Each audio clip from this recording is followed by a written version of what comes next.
All right, well, thanks, Missy. We really appreciate you having us here for Wright County Ready Workshop Part 2.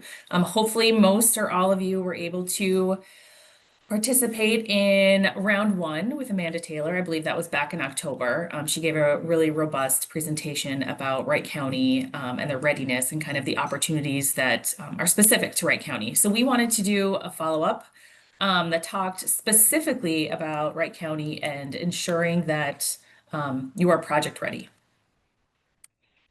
So we're just going to do some quick introductions. I'm Morgan Hill. I'm Director of Business Investment at Greater MSP. So our team works specifically on the marketing of the region, as long as attraction and retention of businesses for job growth and capital investment. And my colleague, John-Luc, I'll let him do a quick introduction of himself. Hi everyone, Jean-Luc. You can call me JL. Same role as Morgan on the business investment team here at Greater MSP. I'm newish to the organization. Before that, I spent the past 6 years working for startups in Minnesota. And before that, I was in economic development in Texas. So going back to the roots in some way. We are really grateful to have John-Luc on the team. He's brought really great insight in his past experience.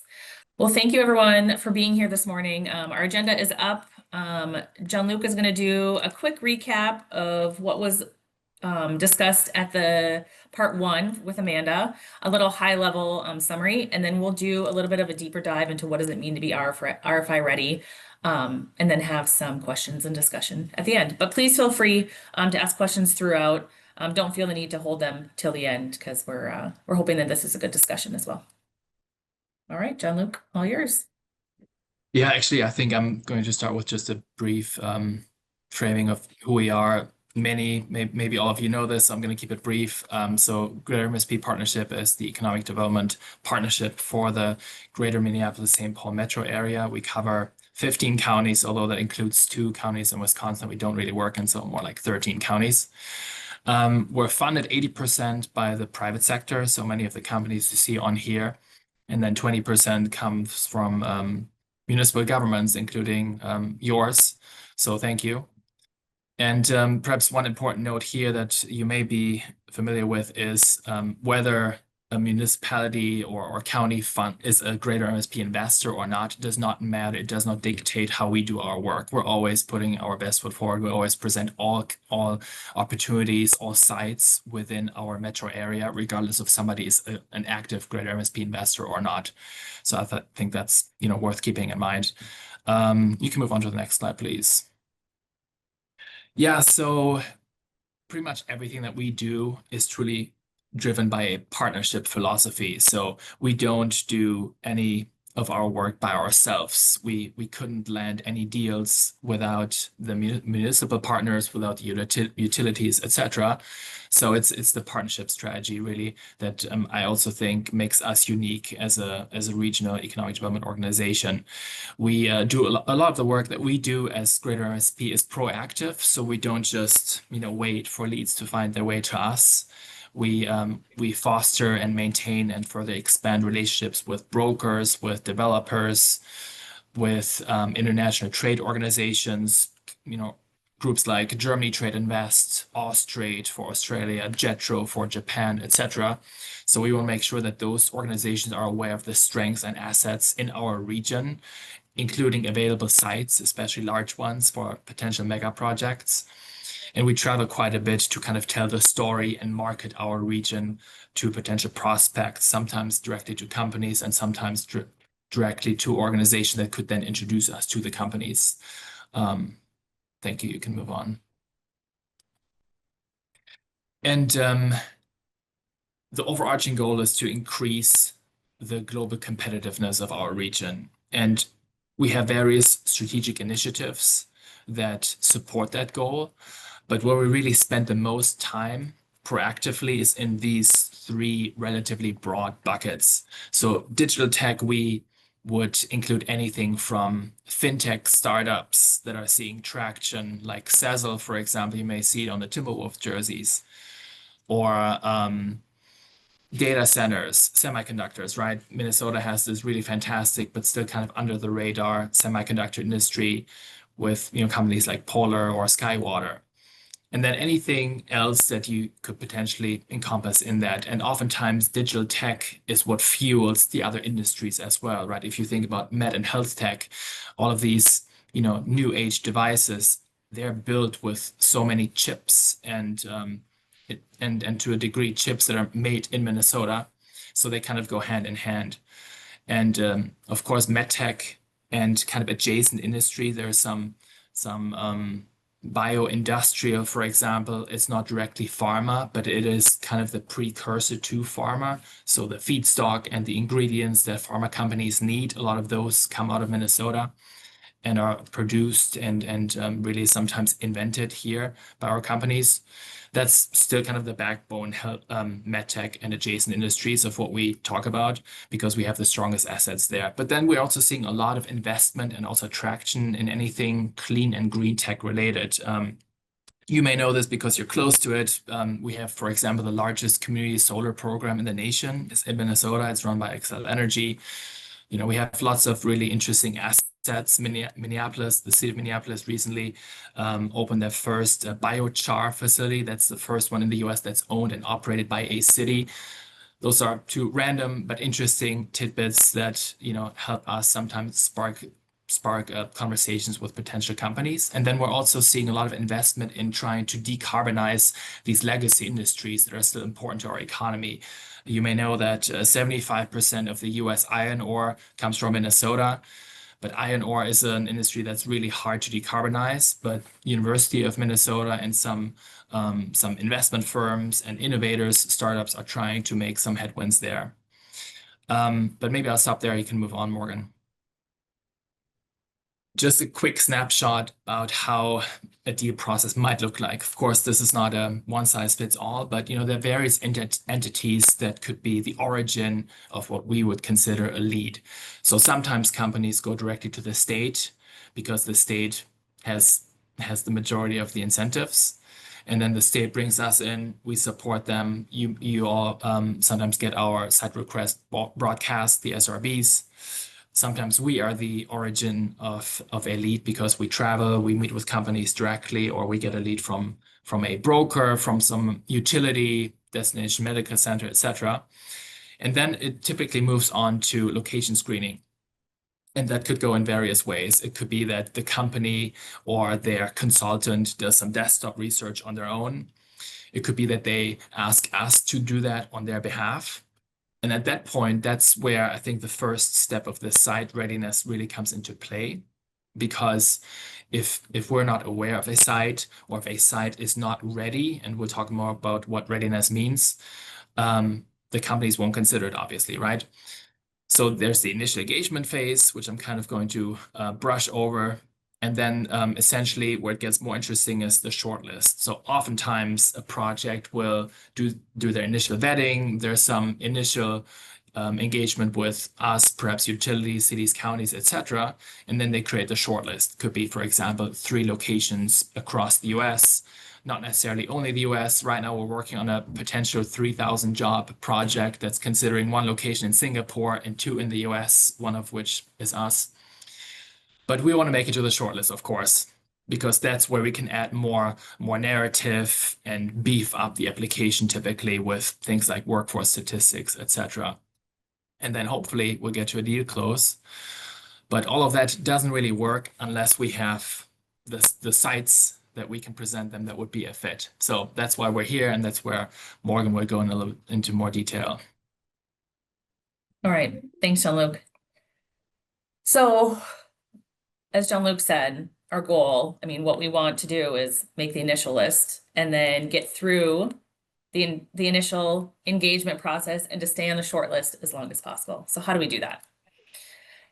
So Amanda had presented these 4 boxes. There's 4 more on the next slide. That is a little synopsis of what our site consultants and what our companies are looking for when they're looking to make the down selection process. Site consultants are really looking, it is their job to take sites off the list, right? They want to get to a site or a site-specific selection as quickly as possible. And so the more information that we can have ready and available and thorough is better. So we're going to take these boxes. We're going to do a little bit of a deeper dive in each. And so feel free to ask questions as we go, or, examples that you have experienced or considered. We'd love to hear them. So first, sites and buildings. What does it mean to have a site or building that's RFI ready? So I think specific to note is understanding the site size. Pretty self-explanatory, but we really need to know the total acreage versus the actual developable acres. So on a site, let's say it's a 100-acre site, what is your tree preservation ordinances? What are your tree replacement requirements? What are your zoning setbacks? What are your height restrictions? Height restrictions can require a site or a building to have to go less vertical, more horizontal, take up more acreage. Are there any green space requirements or any easements? So really understanding what are the dimensions of the actual developable acres and how does that work with some of those other ordinances or requirements. In addition to those, what are the on-site impediments? So are there any wetlands or floodplains, any underground infrastructure to be aware of, whether it needs to stay or can that be moved? Stormwater management, endangered species. So all those just need to keep in mind, and that feeds into what is the actual developable acreage on that site. Ownership and site control. So many of our sites have, especially the larger sites, have more than one owner. It can complicate things a little bit, but it doesn't always have to. And so I think, our local economic development representatives, you are the closest to these site owners, and you really understand how to work with them, and how to approach them. And so we're always here to support those conversations and kind of share, what we're seeing and what we're needing. But our local economic developers are the best ones to make those relationships and to understand what it would take or what those site owners are looking for. We've had examples where in a different community where I think there was 8 owners on a site, and a company, a large project, was really interested in that site. So they hired a consultant to really rally the troops and get those site owners all on the same page and ready to act when and if that project came to fruition. So I think site ownership can maybe be the biggest or feel like the biggest challenge, but there's many strategies that we can take in order to get those owners on the same page. And then asking price and lease rate. I'm not sure why, but many brokers like to put the word negotiable in their site brochures. And so when we are asked by a consultant or a client the asking price and the lease rate, they're really not looking for a negotiable. They want to know a number, whether that number is in a range or the number is a number. They're both acceptable. I just submitted a project, and I think 3 out of the 4 sites that were submitted said negotiable. I had to go back to the brokers and just ask, what is a range? Give me a scenario in which there was a similar ask. What did you offer? We're not looking for concrete answers here. We know that depending on the credit, of the client and the needs or the build out, all of those can change, but a beginning number is what we need. We can't just have negotiable. All right, so zoning and permitting. So understanding and being clear on what is the permitted uses and what are some conditional uses and what does that process look like. If there is a zoning change, is your council or your EDA open to a zoning change, and what would they be open to? What does that process look like? What are the zoning and land uses surrounding that site? So does it make sense if it's zoned or guided for residential to have heavy industrial next to it? Maybe it makes sense, maybe it doesn't. But I know that, clients and consultants are going to want to know what the surrounding uses will be. And then forms, fees, and timeline for permits. We have been in discussions with the governor's office for quite a few years about permitting in Minnesota, some challenges with the process, perhaps the transparency of the process and the timing. But on the local level, I think being able to provide a chart, whether it's a Gantt chart or some chart that shows the timeline for all the permits that will be needed, if there's the ability to expedite any or concurrently work through some of these, I think that's really important to that timeline. So transportation, this is probably pretty self-explanatory, but I think noting that if there's any upgrades known or needed for these roads, the cost and the schedule to get that completed is very important. And so many projects will require some upgrades, and that's okay. And they don't need to be done prior, but understanding and doing some due diligence on what that would cost, what you're looking for as a community in those upgrades, and how long you think that would take can go really far with the client. Mapping routes, like I said, planned upgrades. I think distance to nearest airports. Obviously, MSP, the distance to MSP is always important, but there's a lot of reliever airports. There's a lot of smaller airports that can make a big difference too. And then rail access. So I would say having close relationships with your rail providers is very important. Understanding what that rail access looks like, if there's opportunity to add a spur, if the railroad is interested or willing to talk through that. Sometimes they are, sometimes they're not. But we have great relationships with all of the rail providers, and so if there's ever a need for an introduction or for us to assist in conversation, we're always happy to do that. But I would say rail access is when it's listed, it is very important. It's not often that it is a requirement, but when it is, those sites are so hard to find that if you have one with rail access, it puts you up towards the top of the list right away. Utilities. As we are all seeing, many of the projects that are coming across our desks or that we're sending out to you have pretty significant utility needs, specifically electric. Knowing your utility provider, knowing the person that you need to connect with to get answers or to get questions answered quickly is very important.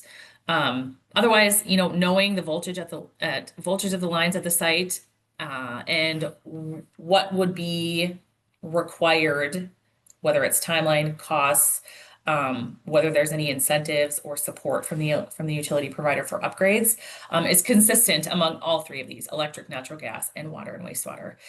If the capacity is not there, that's not always a deal breaker, as long as we can understand if upgrades are available and what the cost and the timeline of that looks like. So environmental. So these environmental requirements or environmental studies can be the most costly. So I actually completed a certified site in Hastings, in the city of Hastings, when I was there.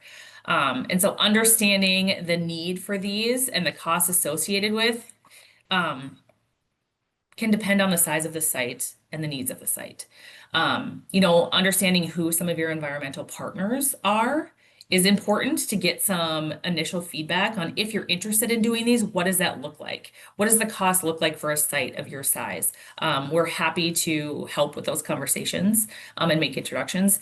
But getting these studies done, while it can be an investment, it can do it can be a pivotal step in putting your site as a front runner because it decreases the risk and decreases the timeline significantly to have these questions answered. Workforce. So understanding what does your community have, who does your community have, and what are some industries in which could be supported within your industry. So understanding who are your largest employers in your city or your county. What are the largest manufacturers? What are some projects that have happened, whether they're attraction and expansion? I would say, 80% of the projects that we see here at Greater MSP and that we work on are expansions. They are existing companies that are looking to continue to invest here. And so while we do spend time going out and attracting companies and really marketing the region, the bulk of what we work on are companies that are here and that you, as cities and counties, are working with every day. I think the more we see, with our unemployment rate so low, understanding are there any closings or layoffs that have recently happened, and that is a workforce that is active and available and can be very convincing for a company to move into a region. Colleges and universities, what do those relationships look like? What are some of the top programs in those colleges and universities near? And maybe Missy, feel free to chime in if you have anything to add. But knowing who those people are, how you can work with them, or how you are working with them, and continuing those conversations so they understand what industries are you looking to attract and how can you partner together. For the next point was for workforce programs and training and resources. And so what are those? What are those programs or resources available? And how do you communicate those? And how do you explain, how have you utilized them in the past? How was a company that you've worked with, set up a training program or utilize the workforce program? What was a success in that? So of course, in our instance, in our case, Wright County does not have any actual college or university in its borders. We have good relationships with Ridgewater College, St. Cloud Technical College, as well as, Hennepin it's been an on and off relationship, as well as Dakota County and Anoka. Depends on what school district you talk to. They have a better relationship with some of those, but more recently, the one thing that we pride ourselves with is our Workforce Pathways initiative. And that's where, we come in and we try and work together with the workforce center, so Central Minnesota Jobs and Training Service. We work with them because they offer some funding to help pay to train the employees that are in businesses already. And we do have a relationship now that is growing with Ridgewater, especially where they're doing trainings for businesses in a facility in Delano. So we're getting actual college credited classes for the workforce that's here in our area, along with the great partnership that we have with the Wright Tech Center. During the school year, it is for 11th and 12th graders, but nights, weekends, and summers, we try and utilize that to also train and upscale, some of our employers as we can. During the summer, this summer, they are trying to once again do a welding class. The advantage that we have with that one is, again, Ridgewater went and did the best they could to make it so it's a 16 plus. It's not an 18 plus. So we can start bringing in those students that are a little bit younger too.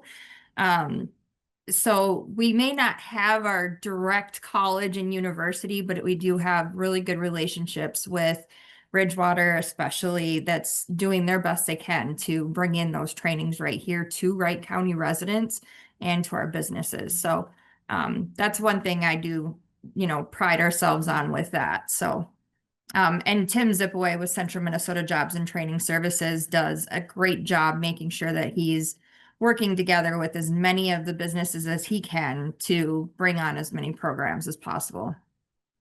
Thanks, Missy. That's such an important point too, is our region, our region that we cover, like John Luke said, is 15 counties or 13 counties in Minnesota, but it's so connected. And so, the regionalism point of view is that we have so many colleges and universities, and the accessibility, in my opinion, is second to none. And so, understanding all of those relationships, even if they're not directly within your county borders, it can be such an asset. Morgan, this is James Conley from Wright County, and I'm glad to hear that because our region has so many top-notch technical vocational colleges and universities at the both public and private level. Minnesota is top-notch in our area for talent development across Absolutely. all vocations. So it definitely would heavily lean on that one. Absolutely. And I think the diversity of our colleges, universities, and our workforce programs and our our graduates, the diversity is an incredible asset and looked at highly from many site consultants and companies. And another note too is, if you're looking for any of this data, we have a robust research team here at Greater Mississippi that can assist you in gathering this information. So if you're looking for a snapshot of your community, we can assist you in doing so, and preparing you to kind of tell this story. Yeah, and this is where too, Missy, I think, like, don't be modest. Minnesota modest isn't going to serve us well here. We have so much to tout here, and we are like, we should be, we're the med tech capital of the world. We should be the Silicon Valley capital of the world, not San Francisco behind you. We lost out probably due to our modesty in the 80s and 90s. We should have won that battle, but all the venture capital went out west. So it's here, and let's let's. Geez, I mean, no Minnesota nice modesty here. I'm surprised that the access to daycare isn't something that should be mentioned in workforce. You know, that's a good point. What we don't see that on RFI requests or specific requests from our site consultants. You know, that is a topic of conversation is childcare. I think that available childcare is part of the story that you can tell to talk through increasing your workforce space and increasing a workforce that maybe has been untapped before. And so that's absolutely part of it. We just don't see that as a specific question that we are asked, if that makes sense. I will say, Brian, you know, that is one of the partnerships top of mind things that we are always trying to do. I know that Mike Melton, especially, who I see unmuted himself, is always trying to talk to different people as far as childcare. I'm constantly continuing to watch for any more potential grants that are going to come out. I spoke with somebody just last week in regards to 2 potential childcare centers. You know, so I know that that is definitely one of the #1 concerns that we have, especially in a lot of our businesses in our area. But we do have a few communities that are actually thriving with some of those businesses too. So I know that's a struggle and a concern, but we are definitely keeping a close eye on trying to do everything we can to also fix as much of that as possible. So. Missy and Brian, thank you for bringing that up, Brian, and Missy, your comments.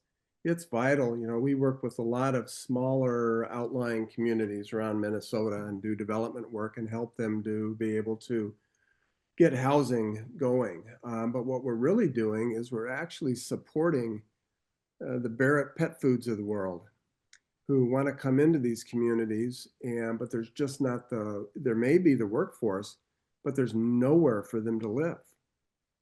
And all the things that sort of the dominoes of that. So that's childcare, right? That's schools, that's all sorts of different things. So it's the infrastructure that really supports the growth of you know, some of those big moves with these companies. But it comes back to housing in a huge way, and daycare. And the daycare is so tough, you know, it's hard to attract a national into a quote unquote small community. And so then I'm using terms that I don't mean anything negative by, but the ma and pops, right? It's tough to finance a ma and pop daycare center. It just is. Yeah, you know, the banks or whatever, and the equity required to be able to do that. But anyway, off my soapbox. I think it's really important. The housing and the daycare and those other services have a tremendous amount to do with attracting manufacturers and employers into these communities. Absolutely. And Mike, I'll kind of go off of that topic too, and just let you know, there's also been, you know, the county has received some funding off of grants for the last few years, and they are putting it into a trust. And later on this year, once they get somebody actually hired for a housing position, we will be doing a full county housing study to try and figure out where is that going to be best utilized. So that's also another thing that's in the works as soon as they can get the right person hired within the county. They literally were this close. They had somebody hired that was supposed to start and then backed out within a few days of when they were supposed to start. So they had to start that hiring process over again. But a housing study for the entire county is something that, you know, we're looking into getting done, and we'll be partnering with them with that as well. So it's baby steps, and that's, of course, you know, what we all can do to work together. So. Sure. And a bit of an example of that is we just brought on 50 residential market rates up in Little Falls. They have some great manufacturers up in Little Falls and a lot of growth. Right now, I brought up Barrett Pet Foods, so I'll pick on them again, but they've invested $30 million into expansions for pet food products and whatever manufacturing in Little Falls. And we're bringing on housing as quickly as we can, again, market rate. But right now they want to do a whole nother facility, a whole nother 20 some odd $1 million project, but they're going to other communities looking right now, which is good, but not for Little Falls, right? And we just can't bring on housing quick enough and the daycare quick enough and the rest of it. So it's a big deal. And I think a lot of these communities get excited about bringing in manufacturers and employers, and they just figure the housing will take care of itself. And it doesn't, not without support from the cities or the manufacturers in some form or another with the manufacturers, but it takes a lot of bits and pieces to make it work. You bring up an interesting point there, Mike, at the end. We're seeing some examples of where cities, counties, and the employers are actually partnering together to try and tackle that challenge. There's one in the South Metro that comes to mind. Read about some examples from the Duluth area, but also Greater Minnesota. Of course, it's makes it more complex, right? But at the same time, if you can structure something that makes it a bit more attractive and perhaps less capital intense for the employer, or perhaps even a pool of employers, could be a really interesting solution. Mhm. It's certainly a challenge for sure. Thank you for all that discussion. Onto another fun topic, taxes. So I think the most important part about taxes is just being clear. So helping them to understand, you know, the Minnesota tax structure is complicated, especially if you're not here from Minnesota. And so understanding what are the local and state taxes, perhaps provide a copy of a tax bill or a sample tax bill. So we do this often when we are asked, can you give us a general sense of what what the tax bill would be? We take properties surrounding the property, surrounding the property of interest. We take properties that have development on them, and we can provide that tax bill so they can plug in their own numbers and see how that works. So if there's, a way to provide an explanation, some simple instructions of what's applicable to the site and how they can better understand it, that's very helpful. Because many other states do not have a complicated system like Minnesota, right? They have like one millage rate and you can calculate it that is not how we do it here. And so even having just a simple way to explain that would be really helpful. And visuals. So we can do all we can in speaking about the site in words, but pictures really help. Pictures really help visualize because the majority of the time when we are providing an RFI response, they have not been here or they have not been to your particular site. And so having, whether it's photographs or drone videos or mapping, any information that can give them some visuals of what it looks like, what it feels like is really, really helpful. Now, hopefully all this information and these visuals will lead to a site visit. And so you can actually then bring them on the site and we can work with you in creating a really comprehensive site visit. And so, I think that's where we want to get to. We want to get to that. We want to continue to get on that short list and stay on that short list. And being on that short list means providing all this information to get to a site visit, to then we get to see them and meet them in person and show them what our community feels like and looks like, and what it would feel like for them to be there. And lastly on here is incentives. And so not every company is looking for incentives, and incentives are different for each project. And so sometimes, yes, it is tax incentives, so tax abatement or TIF. Do you support that? Do you have that in your toolbox? Revolving loan fund. Does the county have that, right? I know Missy, you had mentioned the county has a bit of a revolving loan fund, which is great. Are there infrastructure improvements or upgrades that the city or county is willing to do or to do partial? Any utility discounts or rebates through your utility, specifically for high energy users? Is there any permitting and regulatory assistance, or can you provide a specific example of how you've expedited any of this before? As Missy pointed out, workforce and training programs, and then Minnesota deed programs. Is your city or county willing to support the Minnesota Investment Fund, the Job Creation Fund, Automation Loan Program? Any of those programs, the city or county's role is different in each, but is that something that you would welcome a conversation on? And then I think the biggest point on this I wanted to point out is I was recently at a site consultant forum where we hear it's very intimate. There's probably only 30 guests. There's about 10 to 15 site consultants. And we get to hear from them, like, what are you hearing, seeing, needing? And one of them struck me is that companies are increasingly wanting to be a good corporate partner. Truly, we've heard for many, many years, even some of the big companies, they claim they want to be a big corporate partner, but companies really do want to be a partner with you. They just don't know how to do it. And so they can assume what your community needs or wants, but that's not always exactly what you need or want. And so, spend some time thinking about what would be helpful, what would be a good partnership. Do you want a partnership with your school district? Do you want workforce program assistance? Do you want some infrastructure or upgrades? What do you want from them? Specifically, if you're going to be offering any incentives, ask it. Be prepared to ask for what you're looking for directly, because chances are it's worthy of the conversation, and they will probably do what they can to give you what you need, because they do want to work together and they do want to be a true partner. So just think about, if you are willing to offer any incentives, think about what you want as a partnership in return, and be prepared to ask. So, All right, oh yeah, should I go back? no, you're okay. So I want to Okay. actually mention something too about the other one. So you're okay. Okay. We're talking about incentives, and like she mentioned, we do have the revolving loan fund through the partnership. And yes, we know it has some restrictions and things like that. But the one thing, talking to the communities, with Amber now on board, and I spoke with her, I've seen that in the past we had a Wright County resource guide.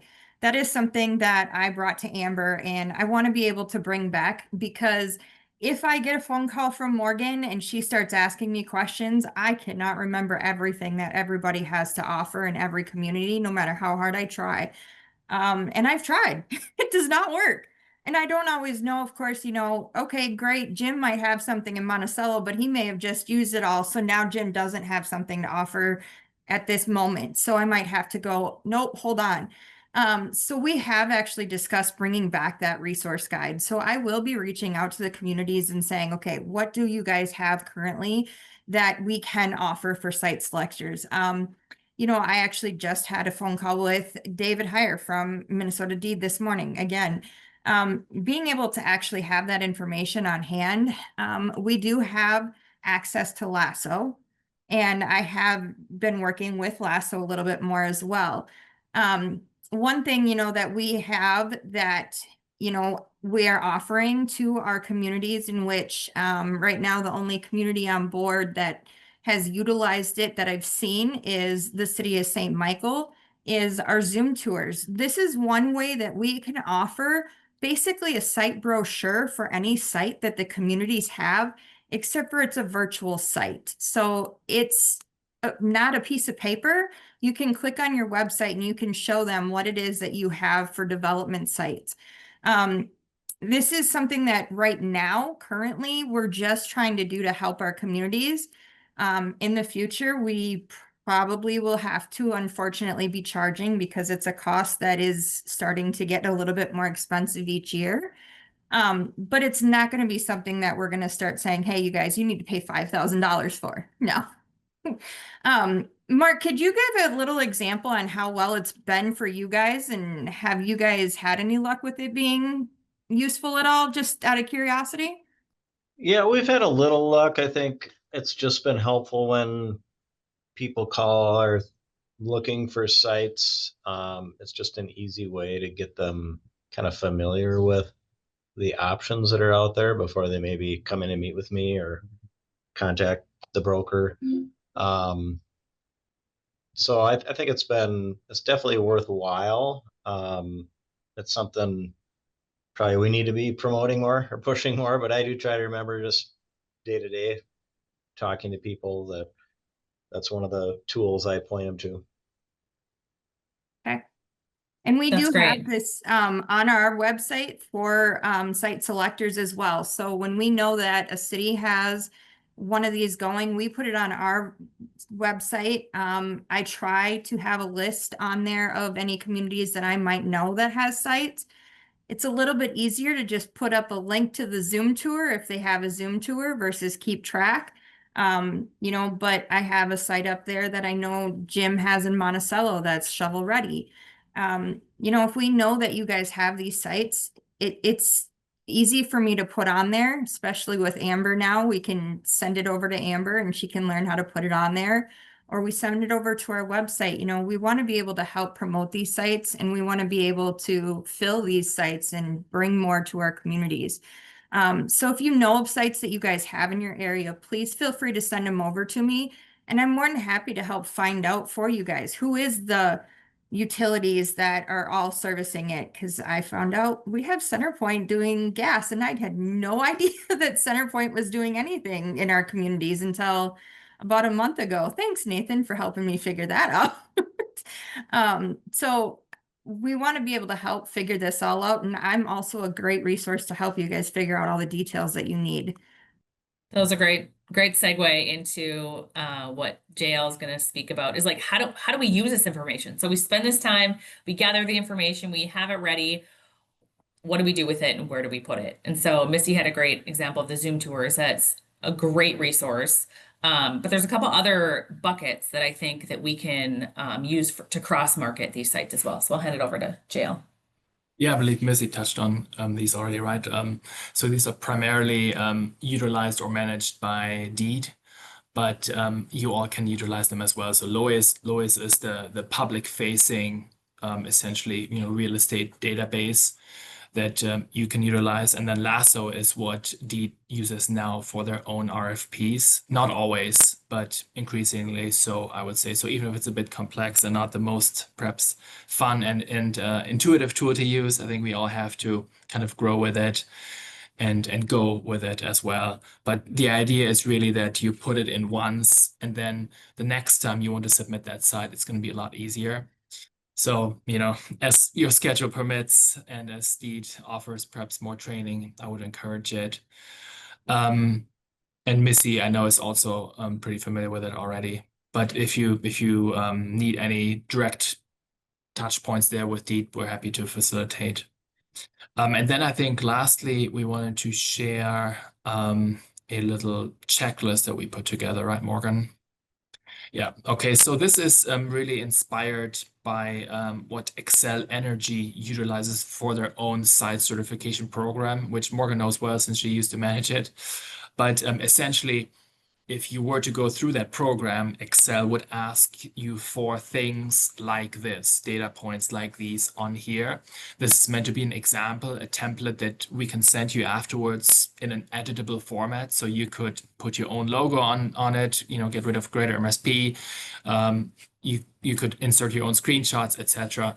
So the idea here is just to give you an idea of typical data points that would be helpful or might be requested.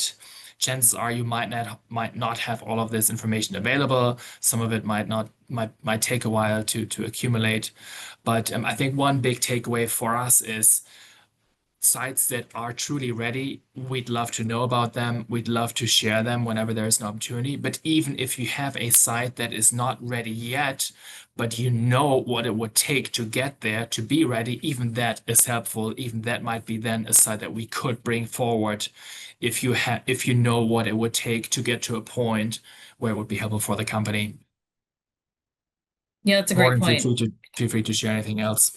I was just going to add, the availability of ready and certified sites is not large. And so we have been on a quest and will continue to be on a quest to find great sites and help to support these sites becoming ready. We can't be competitive as a region, as a county, as a city, as a state, if we can't provide sites. And so if we can't provide any sites back to an RFI, that may not affect just that one project, right? It may affect future projects because we may not look like we have the competitiveness. And so we want to be sure that we're continuing to work on these sites because some do take quite a while and they do take investment. And And so, kind of using this checklist as a point of, okay, I have this first chunk of information. Like, that's great. I'm going to work on this second chunk. Once I have that, then we'll figure out kind of site due diligence and documentation. Working through it, I think this is a really great checklist to see, what do we already have? What do we got to work towards? What will it cost? What will it take? I found this very helpful. And I would say rarely does a site have every single one of these checked off. And so don't feel like it has to be every one of them, but the further we can get on this checklist, the better chance that we have to make it to that short list and to get to a deal closing. So we would welcome any thoughts, any questions. And please know that if you think of anything later on, feel free to reach out to Missy, or you can reach out directly to us. We're here as a support and to continue the conversation as well. Morgan, I absolutely love this, and I would definitely appreciate the template. I will share it with all of our communities, actually. And Perfect. this is how we actually start, putting it together so that I have an ongoing list. Absolutely. And it's an easy way for us to help, even put the information into our Zoom tours. And use this as a template for our Zoom tour information. I think that'll be great and helpful for that. We do have a great relationship with CRS from, here in Wright County, as well as I've had a few other commercial real estate agents that have reached out to. We can also work with them to get information that can help fill in some of the blanks. So,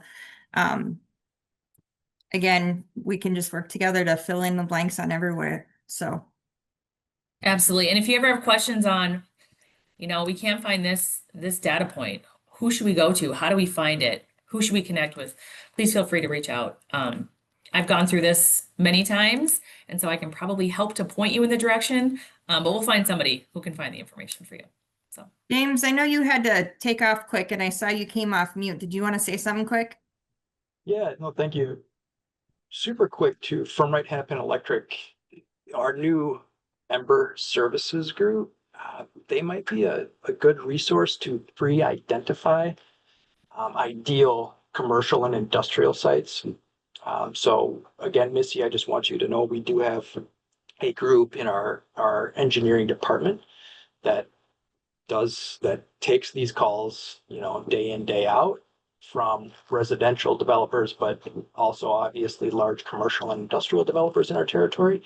And this could be a way to pre-identify those really ideal, high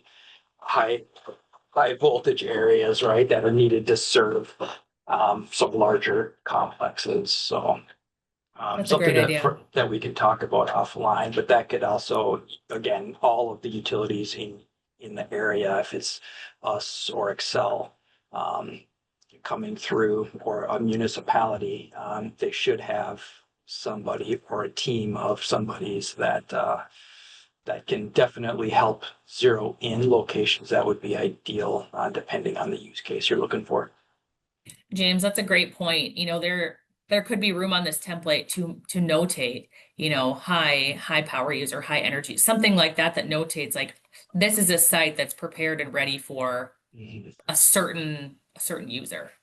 That would be very helpful for us to, if it's got excessive wastewater capacity, that could be specific to a certain industry, like biomanufacturing, something like that. If there's unique attributes that you want people to know, adding that here would be a great selling point and a great just like notate to the rest of us as your partners to keep this one in mind for certain users. That's a great point. Yeah, Thank you, similar James. with, for Looking at- example, zoning, right? It may currently be zoned in a certain way, but you might have a master plan that might allow for other zoning uses in the future, right? Things like that. Little intricacies that are not obviously available if you just look at it quickly. I just got one We've- other comment regarding, I know in Wright County, I think we're finding out that land is a very valuable resource, and the use of it that we do. And I know that, we always think of, bringing in a manufacturing company to our communities would be great, but I think there are some other, and I'm wondering what your inquiries are, if they're for, we've seen some like data centers pop up. And, you know, they're a huge use of land, and I've heard inquiries in our area for companies looking to place like a huge distribution center that takes up, you know, 50 to 100 acres of land. So is that, you know, is that included in here, or is that something separate? I mean, I think hopefully I'm answering your question correctly. I think depending on what you're looking for as a community, the sites that you identify could be specific to those users. So if you're looking for, you know, a data center, if you're really wanting a data center in your community, then we focus more on power, right? Power and water would be something that we ensure that we have the capacity to do so. If you're looking for a distribution center, you know, significant land would be useful, and you know, the workforce that accompanies that. Manufacturing is where we really do the most of our projects, is advanced manufacturing. We don't work very much with distribution centers, mostly because they're not competitive. You know, distribution center probably needs to be in the place that it's going to be placed to serve who they need to serve. And so we work more on competitive projects, whether that is data centers, whether that is advanced manufacturing, whether that is, you know, med tech. Does that answer your question, or did I kind of miss what you're asking? I'm just saying that, you know, we almost have to be selective on who we allow For into sure. our communities and our county for the use of the land, because I mean, if we allow data centers and distribution centers to take up all of our usable land, everybody will be driving through Wright County and there won't be any manufacturers or employees. And that's what, I think that's what we want, but I was just curious if, you know, if you have the inquiries for companies that want to do those things, and how Yeah, do we we see. weed them out, kind of, so to speak. Yeah, so we see all types of industries, and you know, we present whatever project or industry that we receive to all of our communities, or to the communities that, you know, they're targeting. And we look to you to decide, is this for me? Is this for my community? Are we interested in warehouse distribution? Which, to be honest, you'll likely never see us send out a warehouse distribution project, unless it's accompanied with R&D and office and HQ or something like that. But you will probably see data center projects that come from us who are looking for sites. We really lean on you to tell us, is this something for you? Are you interested in submitting? Does this make sense for my community? If it does, or if it might, we would welcome your response, because just because you submit at the beginning with the project parameters that we're given doesn't mean you have to continue on the process, right? Like once you find out more, there's always the ability to be like, you know what, you know, this may not be the right site. That's okay. But you might find out one that you were a little like leery on at the beginning turns out to be exactly what, you know, what your community wants. And so there is flexibility there, but we look to you to tell us really, what are you interested in? What does your community need? What does your community want? And then how can we help you to find those opportunities?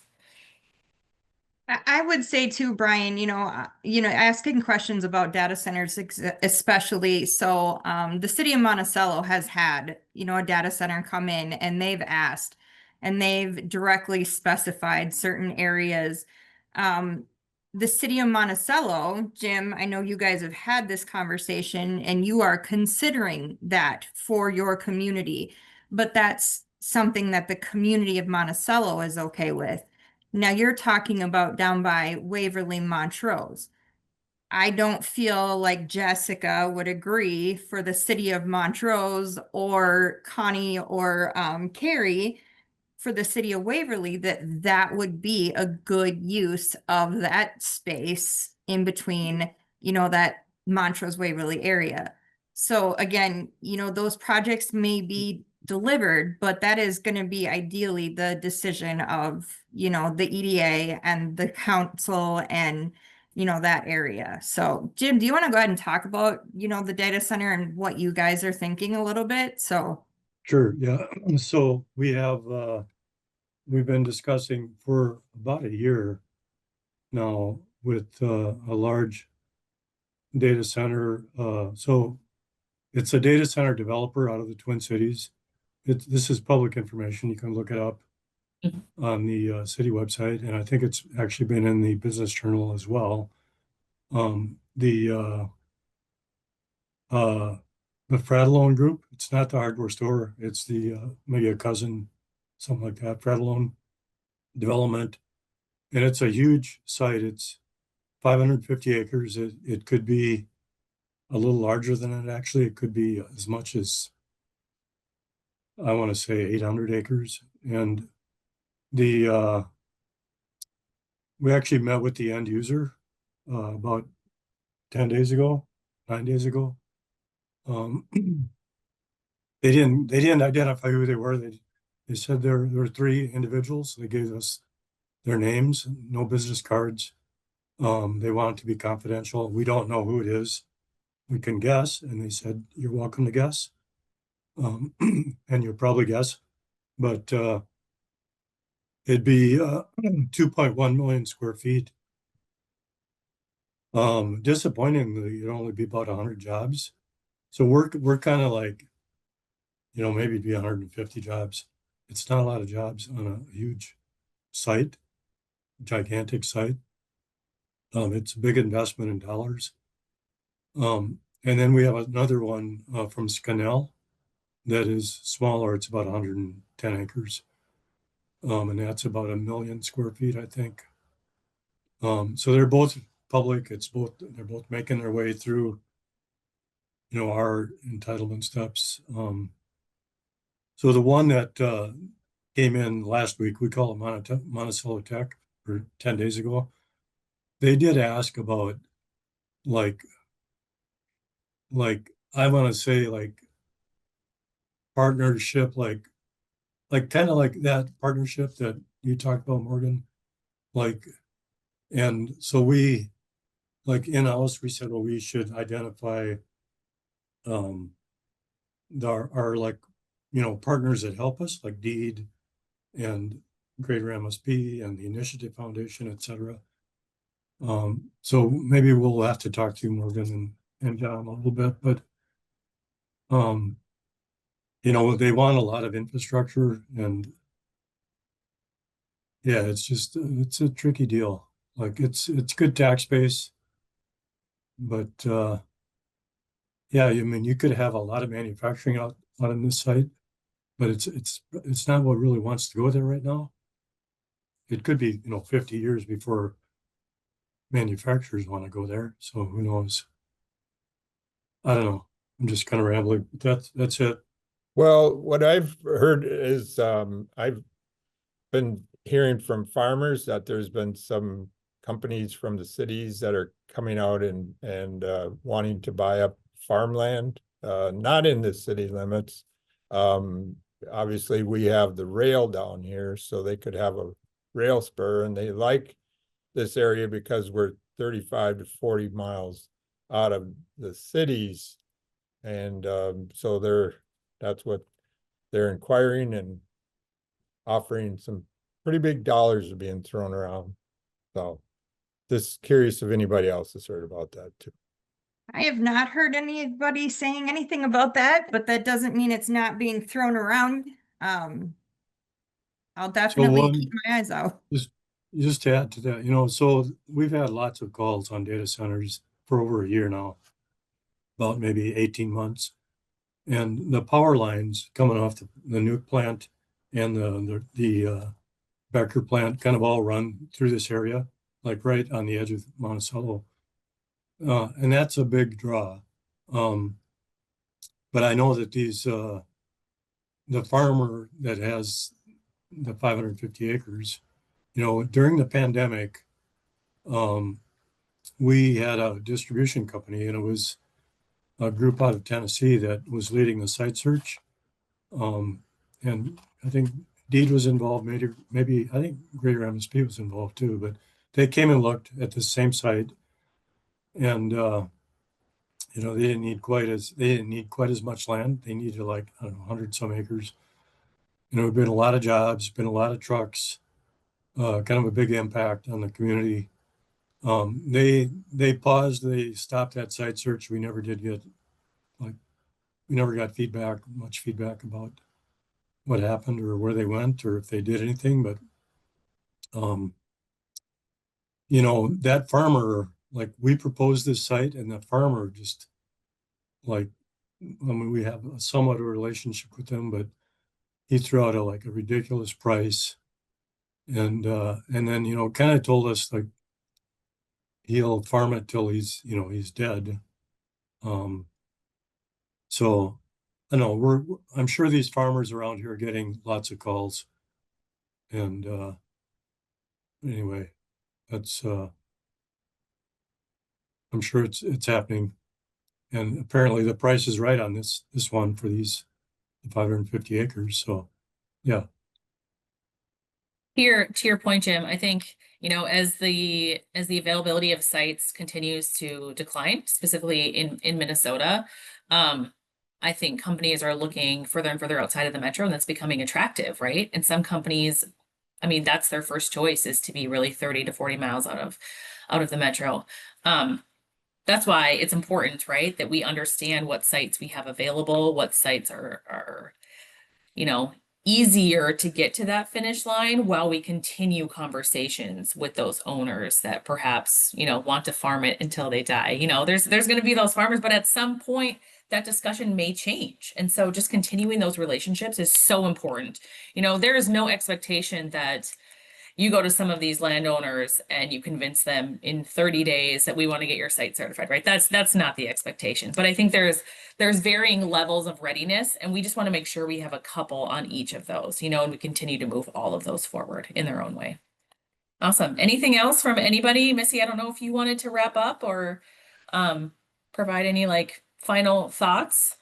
That is all I had. I just want to say thank you to everybody that did join in today. We appreciate the ongoing conversations. We're continuing to be here for anybody, for any of your guys' needs.